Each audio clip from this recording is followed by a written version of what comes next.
Bakasura restaurant ఇంటిల్లిపాది చూడాల్సిన comedy entertainer with good emotion. August 8వ తారీఖున మీరు అందరూ థియేటర్కి వచ్చి మమ్మల్ని మా టీంని ఆశీర్వదించి మా సినిమాని సూపర్ హిట్ చేస్తారని మనస్ఫూర్తిగా కోరుకుంటున్నాను. Thank you so much Praveen గారు. ముందుగానే మీకు హార్టీ కంగ్రాచులేషన్స్. యాక్చువల్లీ ఈ సినిమా ఆల్రెడీ ఒక విషయంలో సక్సెస్ అయిపోయింది. ఎందుకంటే ఎస్విసి ఈ చిత్రాన్ని రిలీజ్ చేయడం అనేది అక్కడే ఒక బిగ్ సక్సెస్ఫుల్ స్టెప్ అనేది ఈ సినిమాకి దక్కింది అని చెప్పాలి. అవునండి, అది నేను మెన్షన్ చేయలేదు. శ్రీ వెంకటేశ్వర క్రియేషన్స్ అనేది నా మాతృ సంస్థ. ఆ సంస్థలోనే పుట్టాను. అది గర్వంగా చెప్పుకుంటాను. అది అదృష్టం. ఆ కొత్త బంగారు లోకం నుంచి ఈ బకాసురా రెస్టారెంట్ దాకా మధ్యలో 200 సినిమాలు నడిపించడానికి అదే బలమైన పునాది.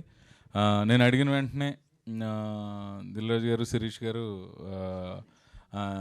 తెలంగాణ, ఆంధ్రప్రదేశ్ 2 రాష్ట్రాలు కూడా డిస్ట్రిబ్యూషన్ చేసి పెడుతున్నారు. ఈ సినిమా ఎస్విసి ద్వారా రిలీజ్ అవుతున్నందుకు మాకు చాలా హ్యాపీగా ఉంది. థ్యాంక్ యూ మంజుష గారు. మీతోటి ఈ సభకు నిండుదనం వచ్చింది. చాలా చాలా థ్యాంక్స్. మైక్ తర్వాత ఇస్తాను మీకు. మీ మైక్ మీరు కంటిన్యూ చేసి. అంటే కొంచెం సస్పెన్స్గా ఉంటుంది అని చెప్పాం. ట్రైలర్లో రివీల్ చేసినప్పుడు హర్ష గురించి చెప్పాలి. Title role Viva Harsha. ఎంతవరకు చెప్పాలి, డైరెక్టర్తో పడలేం. టైటిల్ రోల్ హర్ష చేసాడు. ఇవాళ ఏదో షూటింగ్ ఉండటం వల్ల రాలేకపోయాడు. చాలా మంచి రోల్. హర్ష తర్వాత తన ప్లేస్ని ఎంతవరకు చెప్పొచ్చో తెలియట్లా. పని పాపం భోంచేసిన వెంటనే ఆకలేస్తుంది. మా ఊర్లో కొంతమందిని ఎక్కువ తినేవాళ్ళని ఎటకారం ఆడేవాడు నేను. ఇతనికి చేయి కడుక్కున్న వెంటనే ఆకలేస్తుంది.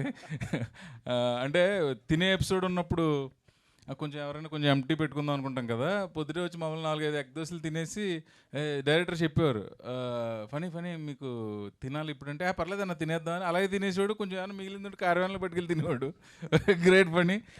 Did a good job. All the best to all of us. మాకు నేనే చెప్పుకుంటున్నాను. ఈయనకి యాక్టింగ్ ఆడిషన్స్ బదులు తినే ఆడిషన్స్ జరుగుతాయి. తర్వాత మా జమీందార్ గారు అబ్బాయి క్యారెక్టర్ చేశారు ఆయన. ఇంకా ఎవరున్నారు, కాసిం అలీ క్యారెక్టర్ చేశారు.